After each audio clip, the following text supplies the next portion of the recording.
You're standing in front of the fridge again. It's late. You're not hungry, but something inside you is. A whisper that turns into a roar. You tell yourself it's just a snack, just one bite. But the truth is, you're feeding something deeper than hunger. And that's where the real war begins. I've faced monsters in Gotham. I've looked into the eyes of criminals, maniacs, and demons who wanted to burn the city to the ground. But none of them compare to the monster inside. The one that whispers when no one's around. The one that tells you food is comfort. That the world is too heavy, and this is your escape. That monster is addiction. And it doesn't wear a mask or carry a weapon. It wears your face. It knows your weaknesses. And it uses your pain against you. Binge eating isn't about food. Not really. It's about emotion. It's about trauma, stress, loneliness, anger, guilt. It's about trying to fill a hole that food will never fill. That's why it never feels like enough. Because you're not feeding hunger.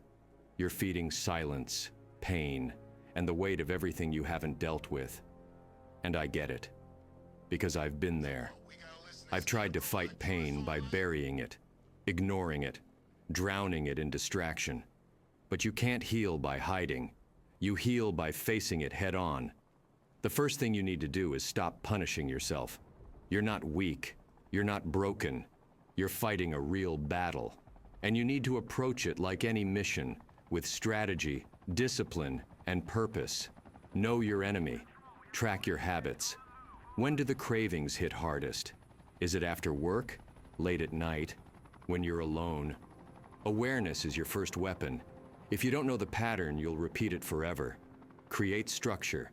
Without structure, chaos wins. Plan your meals. Don't just try to eat better. That's vague. That's not a plan. You need timing, balance, and consistency. Real food, protein, fiber, nutrients, fuel for your mind and body. When you eat with purpose, you take power away from the cravings. Control your environment. You don't enter a hostile zone unprepared. Don't keep your weaknesses in the house. If your kitchen is full of triggers, you're setting yourself up to fail. Stock it with things that nourish you. Be intentional. You don't need to rely on willpower when your surroundings support your goals. Use movement. Exercise isn't just about looking good. It's about mental clarity. It resets your nervous system. When you feel that urge to binge, go for a walk. Do push-ups. Move your body. Interrupt the pattern. Don't isolate yourself. Even I need allies. Alfred, Gordon, the Justice League. You're not meant to fight alone. Find someone you trust. Open up. Talk about the struggle. Shame thrives in silence. But when you speak it out loud, it loses its grip. Learn to cope. Food is a short-term fix for a long-term wound. Learn to sit with your emotions without needing to numb them.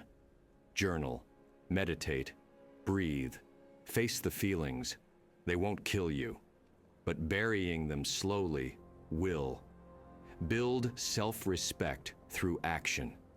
Every time you say no to that urge, every time you hold the line, you become someone stronger. You build momentum, not because you're perfect, but because you're consistent. You don't have to be perfect to win. You just have to keep showing up. And if you fall, get back up, immediately. The day isn't ruined. You're not ruined. One mistake doesn't define you. What defines you is what you do next. Always. You think you're the only one going through this. You're not. There are millions of people silently battling this monster.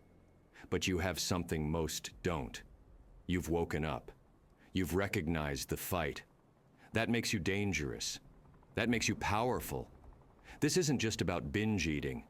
This is about reclaiming control. About proving to yourself that you are the one in charge.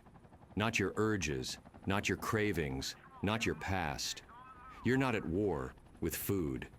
You're at war with the part of you that doesn't believe you can change. And that part, you can beat it. Day by day, choice by choice. So stand up, get focused, and fight like hell. Because pain doesn't get to write your story. You do.